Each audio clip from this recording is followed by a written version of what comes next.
15번부터 해보실 건데, 자, 일단 이 문제는 평가원에서 전통적으로 다루고 있는 점화식 문제죠. 이게 처음 등장한 게 2019년도에 시행된 2020학년도 시험 문제였는데, 그 당시에 똑같이 이런 구조로 나왔어요. 근데 이제 이걸 처음 하는 학생들이 얘가 5가 되도록 A1을 구하니까 얘를 X라고 잡고 다섯 번째 항이 나올 때까지 0차 가다가 중간에 쓰러져서 높은 문제가 있었어요. 그죠? 근데 이제 그 뒤로 이제 이 문제에 대해서 해법이 좀 등장하게 된 게 보통의 점화식 문제를 푼다. 근데 그게 일반적인 등차나 등비의 점화식이 아니라 이렇게 낯선 규칙의 점화식이 등장하게 되면 기본적으로 얘는 역추적을 생각할 수밖에 없다고. 그래서 뒤에서부터 거꾸로 나간다 라는 생각을 먼저 하시면 될 것 같고, 일단 규칙을 여기다 좀 적어드리면 다음 번째 항으로 갈 때의 규칙은 일단 그 전 번째 항과 아예 같을 수가 있는 게 이게 바로 AN이, 즉 전 번째 항이 n보다 커지면 이 아래 천자의 n 값이 그대로 얘보다 커지게 되면, 예를 들어 뭐 A의 5가 5보다 커진다, A의 4가 4보다 커진다, 이런 상태가 되면은 그냥 바로 다음 항은 그대로 쓰면 된다, 이런 얘기가 될 거고. 자, 그 다음에 두 번째로 만약에 이제 아래쪽의 규칙을 따라가게 되면은 3n-2 -a이 된대요. 이때는 전 번째 항이 n보다 작거나 같았을 때는 이 규칙을 따라간대요. 그치? 이걸 편의상 제가 위에 있는 규칙을 1번 규칙, 그리고 아래에 있는 규칙을 2번 규칙이라고 하고 계속 말을 해볼게요. 1번 규칙이 될 때는 다시 한번 얘기하지만 내가 갖고 있는 그 항의 값이 그 항의 넘버보다는 커야 돼. 반대로 2번 규칙이 될 때는 내가 갖고 있는 항의 값이 그 넘버보다 작거나 같은 이하가 되면 돼요. 알겠지? 이 규칙을 잘 숙지하시면서 거꾸로 간다 생각만 하시면 될 것 같고, 여기에 A5번이 있고요. 그 A5번의 값은 현재 5라고 합니다. 그걸 토대로 일단 A4번부터 갈 거예요. 이렇게. 그러면 A4번의 값이 뭐였을지는 한번 얘 또는 얘로 생각할 수가 있을 건데, 만약에 얘가 1번 규칙을 따라서 얘가 1로 간 거라면 학생들이 이렇게 알아보기가 힘들 수가 있겠죠.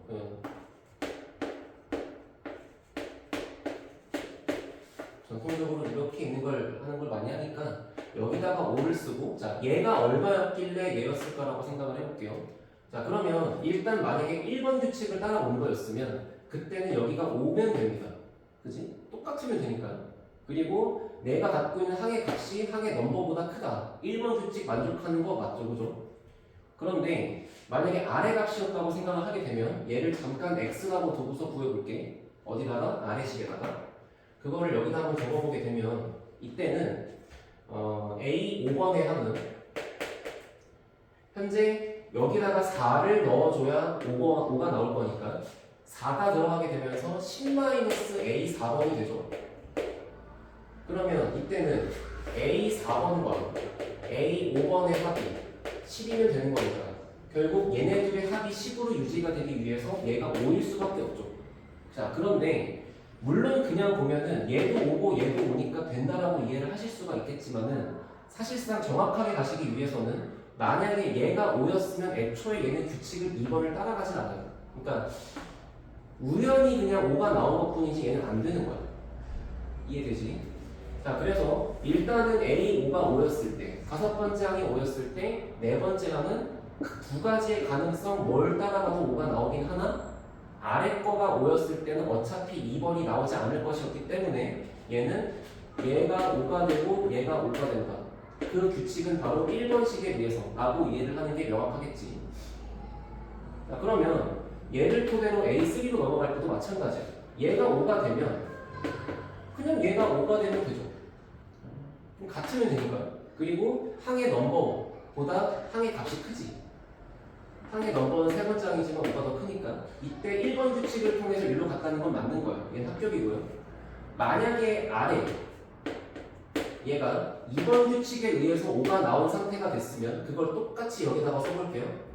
여기서 A4, A3에 대한 관계식이 나오려면 n값에 3이 들어가면 될 거니까 이때 A4번의 항은 여기다가 333을 집어넣게 되면 9 빼기 2니까 7이겠죠? 7 빼기 A3가 되는 거예요. 그래서 A 네 번째 항과 A 세 번째 항의 합은 7이 되면 되는 거고, 요렇게 두 개 합이 7이 되기 위해서 여기가 2가 되시겠죠.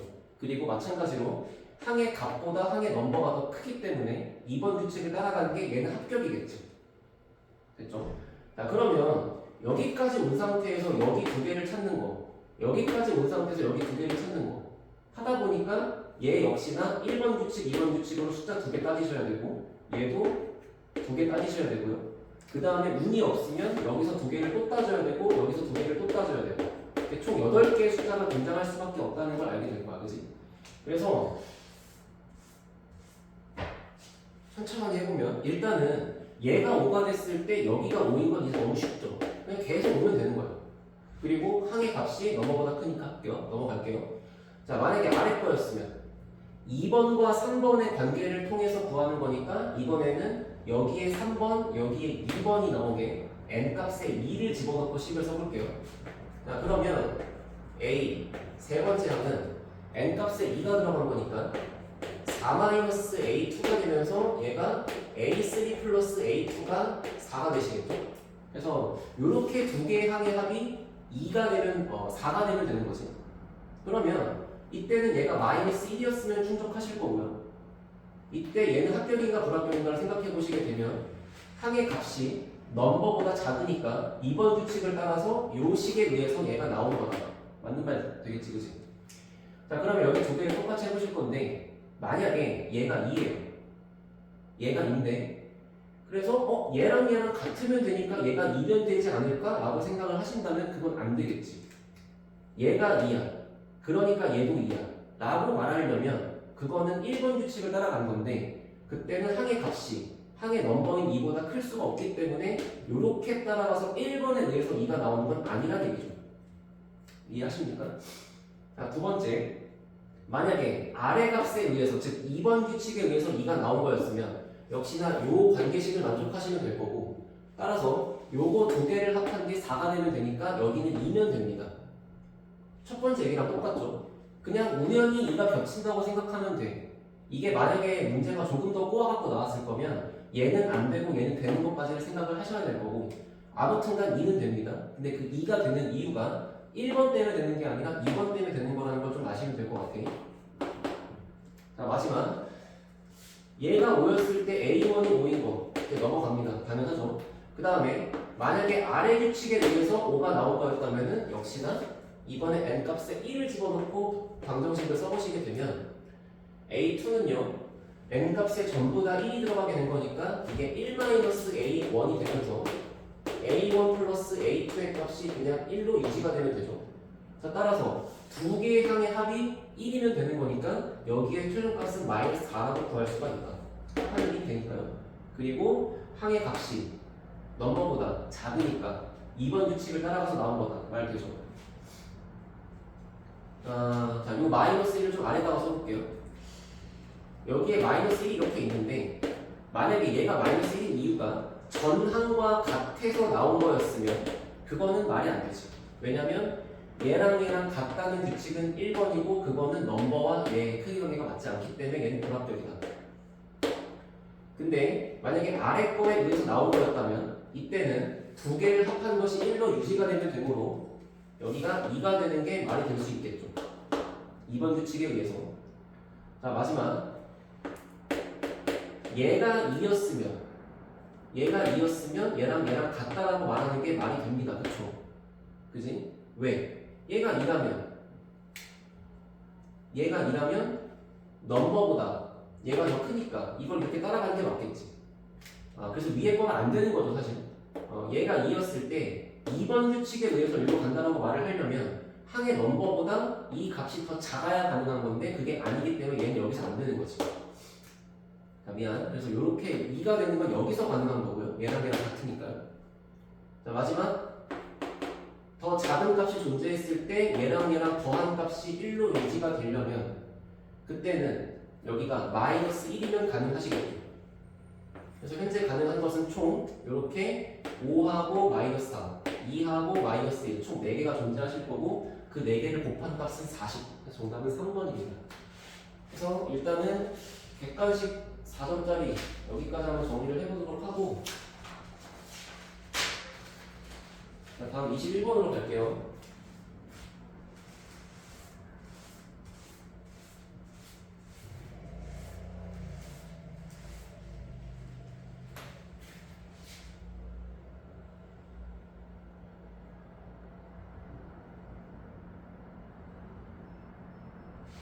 자, 21번 보시면 일단은 문제를 봤을 때 지수함수와 로그함수가 동시에 등장을 했고 마침 그 두 함수의 밑이 서로 같기 때문에 일단은 두 함수가 역함수가 아닐까 라고 생각을 하는 사고 과정이 당연히 올바르시겠지.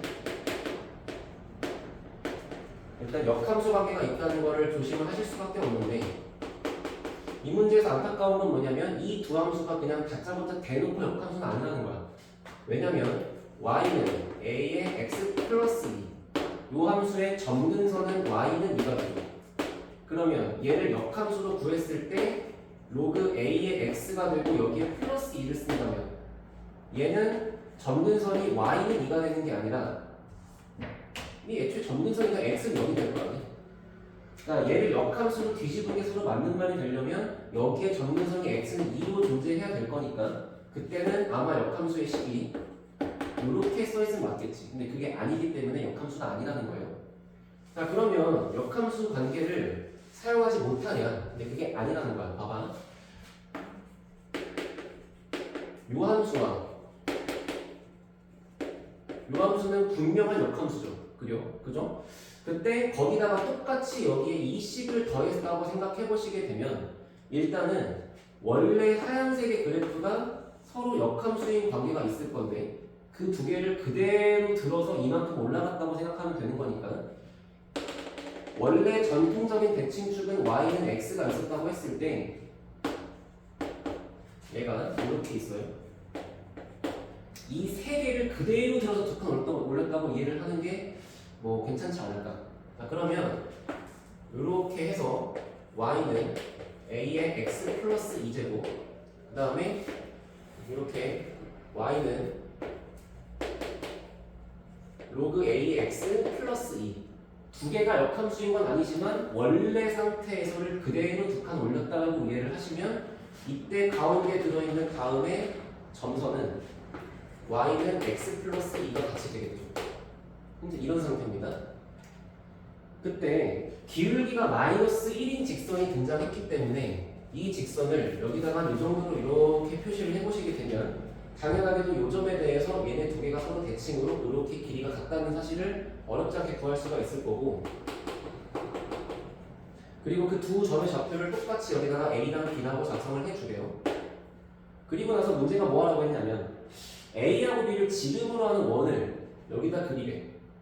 그러니까 그 원을 이렇게 갖다가 그려봤을 때 이 원이 갖고 있는 원의 중심의 y좌표를 가졌다는 얘기인데 이미 처음에 우리가 발견한 사실에 의해서 얘네 두 개의 서로 길이가 같기 때문에 중심이 바로 여기에 교점이 될 수밖에 없죠. 그래서 일단은 원의 중심이 y는 마이너스 x 플러스 2와 그리고 기울기가 마이너스 1짜리인 직선인 마이너스 x 플러스 뭐 어떤 미지수 n 같은 직선과의 교점이 되겠죠. 했나요? 여기 x 플러스 2면 자, 이렇게 두 개의 교점을 구했을 때 그 중심의 y좌표가 2분의 19라고 그랬어요. 그러면 이 값의 y좌표가 2분의 19가 된다는 얘기는 x값은 2를 여기 넘겨서 계산하시면 될 거니까 뭐 2분의 15 정도라고 쉽게 구하실 수가 있고 그거를 여기에 똑같이 대입해 주시게 되면 그때 n값은 x 플러스 y가 되면서 17이라고 구할 수가 있겠죠. 그래서 현재 지금 이 기울기가 마이너스 1짜리인 직선의 이름이 마이너스 x 플러스 17이다. 여기까지 나오게 된 거야. 됐죠? 자, 그때 마지막으로 등장한 게 현재 이 원의 넓이가 2분의 121이기 때문에 이만큼의 반지름의 길이는 루트 2분의 11이다. 즉 2분의 11 루트 2다 라고 구할 수가 있는 거지. 그러면 지금 현재 이 그림 속에서 우리가 이용할 수 있는 게 뭐가 있냐 하면은 이제 얘는 지우고. 잘 보세요. 이렇게 기울기가 마이너스 1짜리 직선이 있어요. 그게 마이너스 x 플러스 17입니다. 그리고 기울기가 1짜리 직선이 있어요. 그게 y는 x 플러스 2입니다. 그리고 그들의 교점에 원의 중심 좌표인 2분의 15,2분의 19라는 좌표가 있는 거고, 거기서 이 초록색의 길이가 2분의 11 루트이라는 사실은 초록색의 길이만큼을 위로 갔을 때의 좌표가 다음의 과정에 의해서 1대1대 루트 2의 비율을 만족할 수밖에 없겠죠. 기울기가 마이너스 1이니까. 자, 그러면 얘네들의 길이가 1대1대 루트 2였을 때 현재 이 실제 길이가 2분의 11 루트 2라면 이 사이즈를 그대로 2분의 11배 확장하신 거니까 이 높이의 실제 값은 2분의 11, 그리고 이 밑변의 실제 값은 2분의 11이라고 구할 수가 있겠죠. 그러면 이 노란색 점에서부터 왼쪽으로 갔다가 위로 올라간 다음의 좌표가 A일 건데, 그 A의 좌표를 구하는 과정이 2분의 15에서 2분의 11만큼 왼쪽으로 가고요. 그리고 2분의 19에서 2분의 11만큼을 위쪽으로 갔다라고 이해를 하시면 A 좌표를 어렵지 않게 구할 수가 있다는 얘기야. 그러면 A 좌표는 2, 2분의 30이니까 뭐 2분의 15인가요? 이렇게 나오시게 될 거고, 자, 이 값이 바로 이 지수함수 위의 점이었을 거니까 여기다가 2,15를 대입하시게 되면 15는 A의 제곱 플러스 2가 되면서 A 제곱은 13이다. 굉장히 무난한 문제가 아니었나라고 생각이 들어요. 그래서 이 정도는 맞을 수 있지 않을까. 최근에 유행하고 있는 게 지수함수와 로그함수에 대해서 예전에 전통적으로 유행하던 지수함수, 로그함수 그려놓고 여기다가 x 그려놓고 여기다가 갑자기 뭐 다른 지수함수에 더 그려놓고 교점 막 x1, x2, y1, y2 이렇게 해가지고 하는 문제. 그런 기억 니은 디귿 형태 문제가 지금 거의 안 나오고 있기 때문에 요즘의 트렌드는 거의 직선과 옆에 있는 다음 같은 상태가 될 건데, 그런 류 문제 중에 얘가 아마 가장 무난하고 쉽지 않았나 라고 생각이 드니까 제일 중요한 거는 이 두 개가 처음부터 다이렉트 역함수는 아니지만 플러스 2가 없는 원래 상태에서를 끌고 와서 요런 직선을 도입하는 게 이 문제에서 가장 중요한 얘기가 되겠죠. 정리해보시고 객관식 마지막 문제로 갈게요. 22번.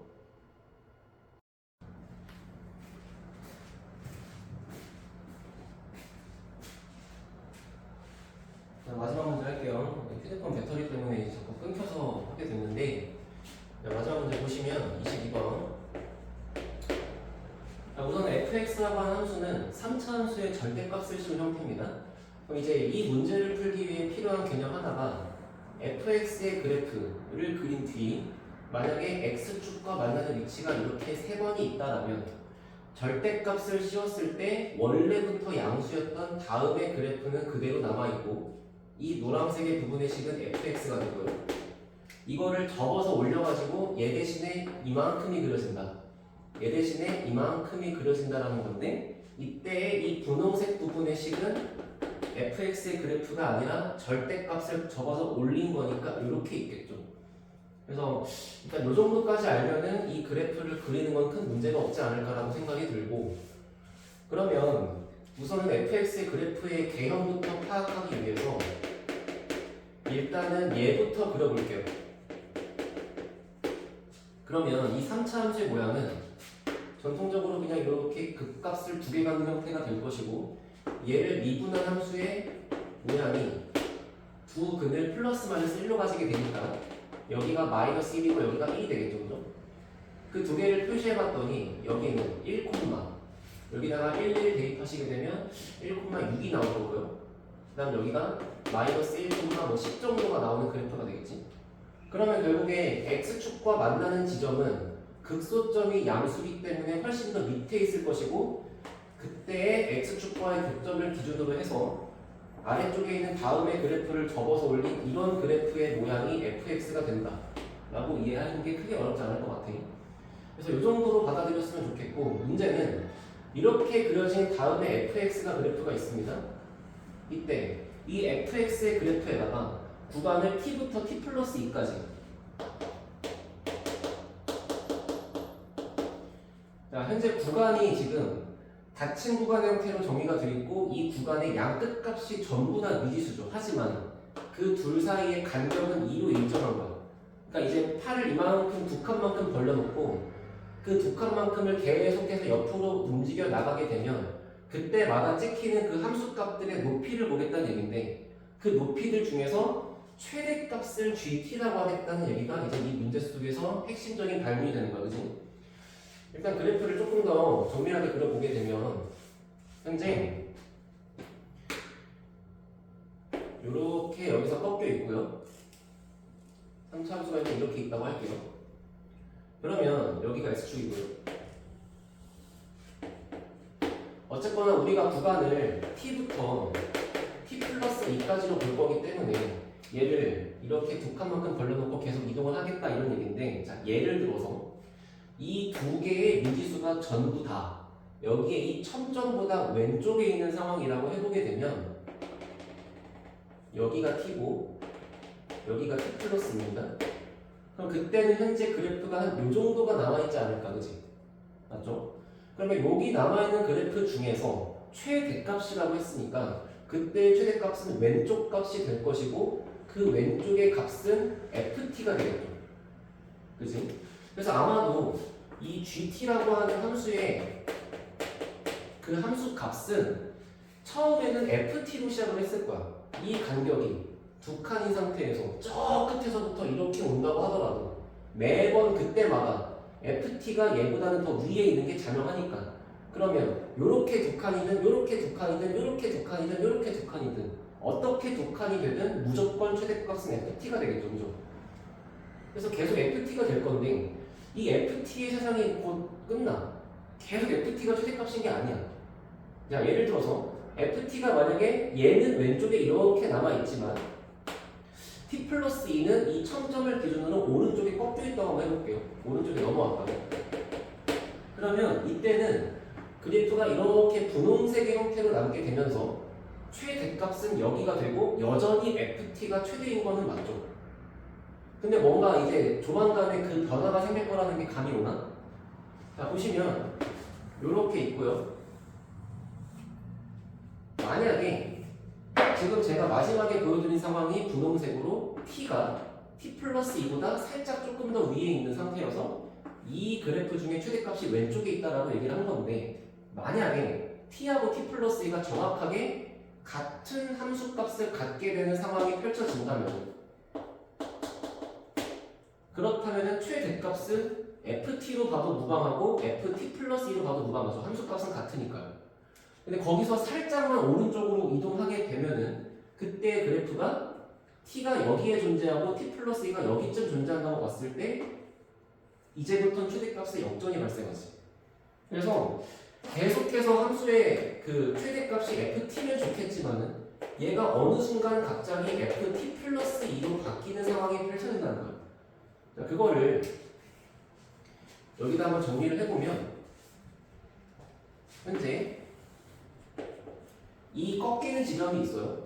이 꺾이는 지점보다 이렇게 함수값이 서로 같을 때, 이렇게 같은 지점에서의 상황을 기준으로 그래프를 그려보게 되면 그 전까지의 이 보라색의 그래프가 최대값 ft가 되는 거고, 그러다가 요 상태보다 살짝만 t 값이 오른쪽으로 삐져나가는 순간 그때부터는 그래프가 이쪽보다는 오른쪽이 높아지는 상태가 벌어질 거니까 그때 최대값의 모양은 이 곡선의 형태를 따라서 이렇게 증가하시겠죠. 그래서 여기서 첨점이 발생합니다.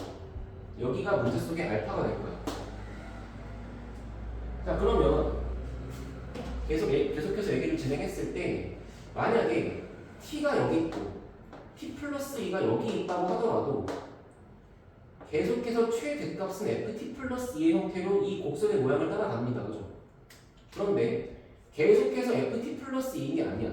얘가 어느 순간 ft 플러스 2가 이 극대값을 포함하는 순간이 오게 되면 그 시점 이후부터는 최대값이 항상 이 극대점이 되겠죠. 근데 그럼 선생님 여기서도 꺾이지 않을까요? 근데 잘 봐요. 꺾이지 않아.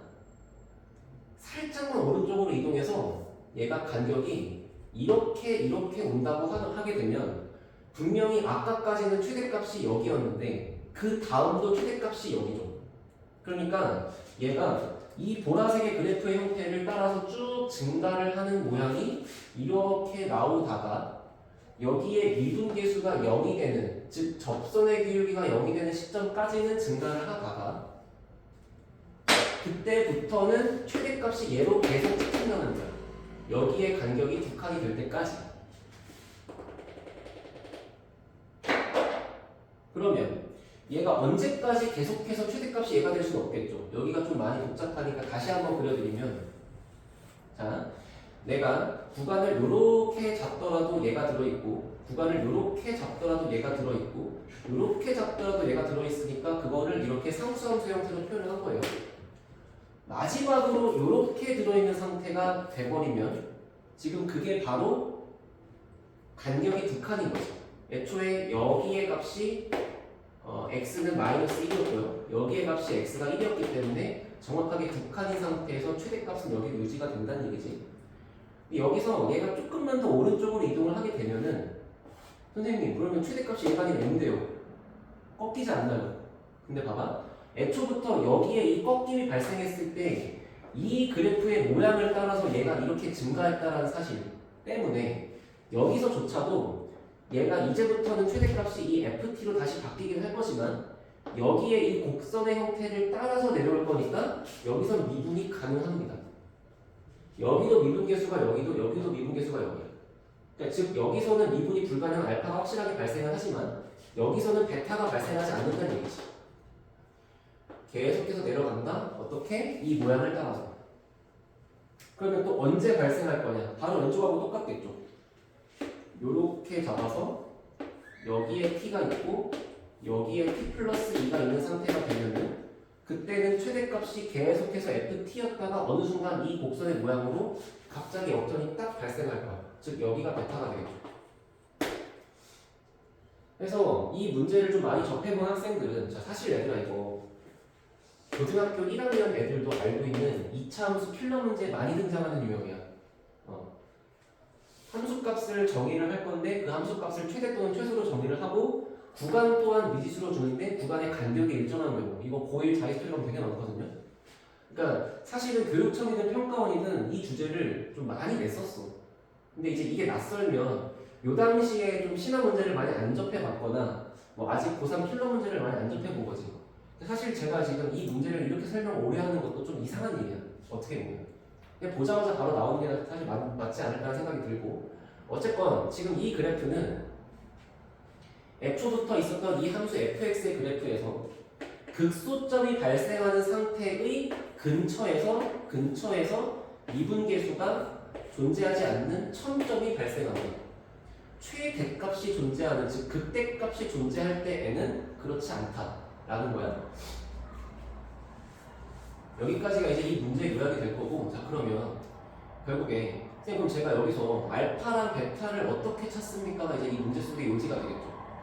그죠? 그럼 이거는 이제 문제 속의 이해를 도와드리기 위해 그려드린 거고 그러면은 여기다가 풀어볼까 이제? 자 보세요. fx의 그래프가 이렇게 그려져 있습니다. 그리고 알파와 베타의 값은 어디에 있냐면요. 첫 번째 이렇게 처음으로 함수값이 같아지는 첨점 근처에서 같아지는 여기가 t였을 때 여기가 t 플러스 2면 되는 거죠. 근데 그때의 t 값을 알파라고 한다고 했으니까 저는 이 t 대신에 알파라고 적고 여기 대신에 알파 플러스 2라고 적을게요. 됐나요? 그러면 현재 이 상태에서 이 두 개의 함수값이 같으면 되는 거니까 아마도 이때의 값은 f 알파 플러스 2 즉 요 함수에서 알파 플러스 2를 대입한 함수값과 요 함수에서 알파를 대입한 값이 같으면 되는데 문제는 이 함수는 fx가 아니고 마이너스 fx였어. 맨 처음에 정의할 때 그지? 그래서 마이너스 f 알파랑 같다 라고 하는 다음에 초록색 식을 푸시게 되면 알파가 나오게 될 거고요. 두 번째 여기가 아니라 이 극소점 근처에서 함수값이 일치하는 그때 요 자리가 또 t면 되고 요 자리가 또 t 플러스 2면 되는 거잖아요. 그때 t 값을 이때는 베타라고 부르고 이때는 베타 플러스 2라고 부르자라고 했던 거니까 이때는 애초에 이 함수 자체가 fx인 게 맞죠? 따라서 f에 베타 플러스 2를 집어넣은 거랑 f에 베타를 집어넣은 거랑 같다를 만족하는 베타를 찾으면 될 것 같아요. 그래서 요거 두 개를 계산하시고 이제 마지막에 곱하기를 해주시게 되면은 뭐 m과 n을 찾는 건 어렵지 않은데 마무리로 계산까지 한번 해볼게요. 자, 얘를 1번, 얘를 2번이라고 하고 1번의 계산부터 마무리를 한번 해보면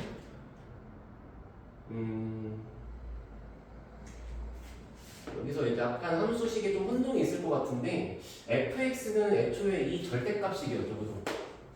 그러니까 절대값이 없는 이 상태의 식이라고 하면서 얘를 hx라고 합시다. 그러면 여기가 다 h가 바뀔 거야. 그러니까 절대값이 없는 식에다가 집어넣으라는 거예요. 여기는 h, 여기는 f, h. 자, 그러면 1번식 첫 번째 h에 알파 플러스 2가 마이너스 h의 알파랑 같으면 되는 거니까 요 식을 hx라고 하고 집어넣게 되면은 알파 플러스 2의 세제곱 빼기 3 곱하기 알파 플러스 2 플러스 8은 저 식에다가 알파를 집어넣고 전부 다 부호를 바꾸시면 되는 거니까 아마도 이렇게 써있지 않을까, 그죠? 이거를 뭐 멋들어지게 인수분해를 하고 덤비기보다는 그냥 그 시간에 빨리 얘를 푸는 게 맞아요. 이 정도를 전개해 보시게 되면 첫 번째 식은 곱셈 공식에 의해서 여기까지가 첫 번째 식이고 가운데 식은 마이너스 6, 그 다음 마지막에 플러스 8까지를 처리하신 게 이변과 같다가 나오겠죠. 자, 그러면 얘가 넘어와서 동류한 2알파 세제곱, 그 다음에 알파 제곱값은 여기밖에 없죠. 6알파 제곱. 자, 그리고 넘어와서 마이너스 6알파, 그게 얘를 만나서 플러스 6알파, 그 다음에 16에다가 넘어와서 총 24가 되고 그게 0이라는 얘기죠. 자, 그러면 나누기 2를 했을 때 알파 세제곱 더하기 3알파 제곱 더하기 3알파 더하기 나누기 2를 하는 거니까 여기가 12가 되나요? 여기다가 마이너스 3 정도나 이렇게 집어넣으면은 조립제법이 될 것 같은데 잠깐만 계산이 틀렸나?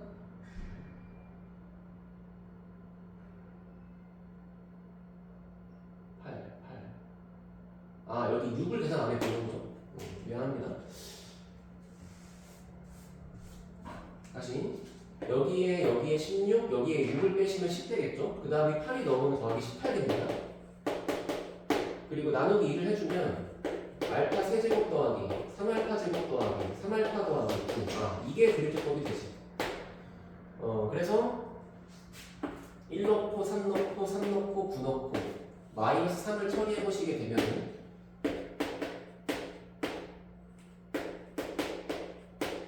결국에 여기가 알파 빼기 3 곱하기 알파 제곱 더하기 3은 0이 될 건데 이쪽에서는 알파 값이 허근으로 등장할 거니까 얘가 맞겠고 그 알파는 3이겠죠. 그럼 이제 베타만 찾으시면 되는 거고, 자, 두 번째 베타식은요, 요거를 푸시면 되는 거니까요. 여기다가 베타 플러스 1 집어넣은 거랑 베타 집어넣은 거랑 같다고 쓰면 된다는 얘기야. 바로 써볼게요. 이게 베타 플러스 2가 들어간 거의 세제곱이고요. 그 다음 마이너스 3베타 빼기 6 플러스 8이고 이 값이 그냥 베타가 들어가 있는 식과 같을 거니까 이렇게 되겠지. 똑같은 부분 다 지워주시면 3베타도 똑같죠, 여기랑? 그럼 남는 게 하나, 둘, 셋, 4개밖에 없지. 자, 6베타 제곱 더하기 12베타 플러스 2는 0이니까 얘를 나누기 2를 하시면서 3베타 제곱 플러스 4베타 플러스 1은 0이다. 나누기 2를 했을 때 여기 6이겠죠? 그리고 이 베타 값을 이제 근해 공식 형태로 구했으니까 당연히 저렇게 루트가 등장하시게 될 거고, 요거의 베타 값을 구해보시게 되면은 a분의 마이너스 b 프라임 플러스 마이너스 루트 b 프라임 제곱 빼기 a씨니까 6이 나올 건데 문제는 이렇게 존재하는 벡터는 현재 그래프상 극소점의 값을 갖고 있는 x는 1 근처에 있어야 되는 거야. 따라서 여기에 마이너스가 들어가게 되면 이 값이 음수로 빠져버리니까 안 되겠죠. 플러스가 될 것이고 요 값과 아까 나왔던 알파 값 마이너스 3, 플러스 3 이 두 개를 곱해주시게 되면 결국 정답은 3을 곱한다. 자 미안 여기 왜 이럴까? 미안합니다. 이 플러스 3이죠?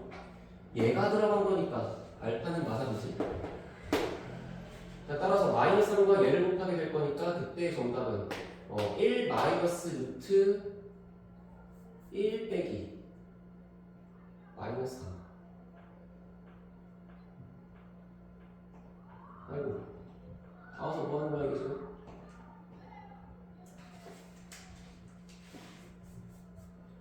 오늘 잠을 못 잤더니 지금 이런 걸 틀리고 있네. 자 보세요 잠깐만.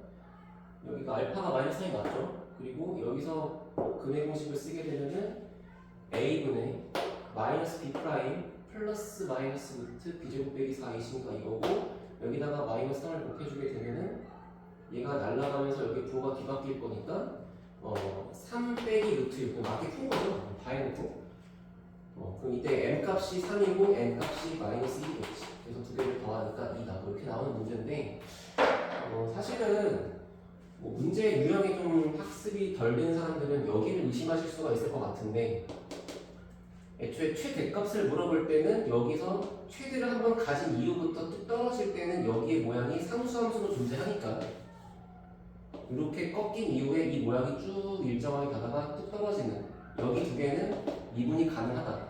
따라서 첨점이 발생하는 장소는 이 극소점과 극소점 근처에서 발생할 거다라는 사실을 알고 있으면 이 문제는 끝날 것 같아. 그래서 이 정도로 공통 얘기를 마무리를 하고 사실 저도 그냥 답만 내고 설명하고 가면 되지만 사실은 이제 이 문제를 어떻게 학습을 해야 되고 얘가 갖고 있는 내용이 무엇인지에 대해 설명을 하다 보니까 좀 말이 길어졌어요.